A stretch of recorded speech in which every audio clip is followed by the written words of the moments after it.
at 22, people are not looking for someone who maxed out at junior varsity in high school, who was never a great high school player. They want someone who played in college or at least played at a high level in college or in high school to join their team. And so I got zero bites the first time I put my name in. But in 2017, 2018, I was just eligible for the 28 plus league. I've always kept myself in good shape. Performing has always kept me in good shape. And I think just by that alone and my natural athleticism, and oddly enough, playing slow pitch softball in the, 5, 6, 7, 8 years in between, I think kind of helped me sort of solidify some fundamentals, become a little bit more confident in my abilities as a player and be able to actually contribute. Now, that said, my first year in the league was not good. I struck out literally half of my at bats. I hit, I think, 167.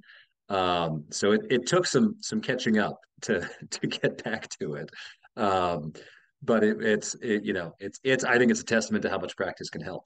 I think my favorite moment from that season was I made an error in one game and I got back to the bench and I was like, sorry, guys. And like I let up at least one, maybe two runs in that error. I'm like, guys, don't worry, I'll make it up. I swear. And in my next at bat, I hit a 3 run home run. And that was a really nice feeling. But I think my favorite moment from that was because that was the year I hit for the Triple Crown. It was also a year I was going for a world record in performing. So I had put on probably 10 or 15 pounds of muscle. So, right now I'm 6'1", probably about 180 pounds. At that point, I was 195 pounds with a lower body fat percentage than I have now. So I was just in ridiculously good shape. I was seeing the ball well. I was reacting to the ball well. But through the whole season, it was not a sure thing that I was going to get the Triple Crown. I was really close with one other guy, I think, in average and RBIs. And in the last game, I needed to go, I think it was 3 for 4 to get it. And usually on the Dodgers, because we bat a lot of guys, you're lucky if you get 4 at bats, especially not if you get 5 at bats. And I don't remember exactly what the statistics were, but I walked in my second at bat and I was like, oh, there goes my chance to get the batting title.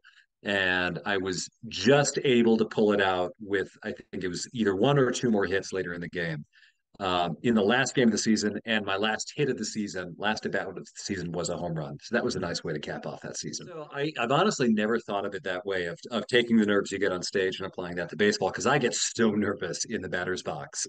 Every time I'm in the box, I'm just like, oh God, don't strike out, don't strike out. Even now, after I think I've established myself after a few good seasons. But I think what performing has taught me is how to perform under pressure, even when you are ridiculously nervous, when you're not feeling great about what you do. Just saying, you know what, screw it. All the practice that I've done, I'm going to lean on that to carry me. And I think that's what's helped me is even early in the season, especially in the early season when my heart is just going boom, boom, boom, boom, boom, boom, nonstop when I'm in the batter's box.